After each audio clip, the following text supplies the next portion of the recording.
বাংলাদেশে তীব্র লোডশেডিংয়ের কারণে মানুষ চরম দুর্ভোগে পড়েছে। শহরগুলোতে বিদ্যুৎ থাকলেও গ্রামীণ এলাকায় ১২ ঘন্টার বেশি লোডশেডিং হচ্ছে।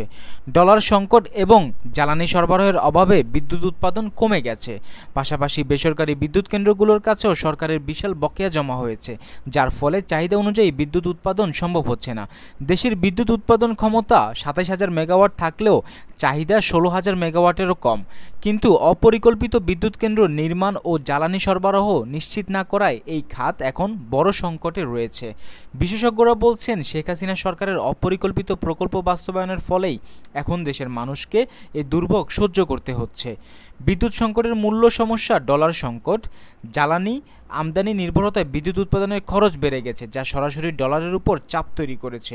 বর্তমানে গ্যাস ভিত্তিক বিদ্যুৎ কেন্দ্র থেকে মাত্র ৫,০০০ মেগাওয়াট বিদ্যুৎ উৎপাদন করা যাচ্ছে, যেখানে সক্ষমতা ছিল ১২,০০০ মেগাওয়াট।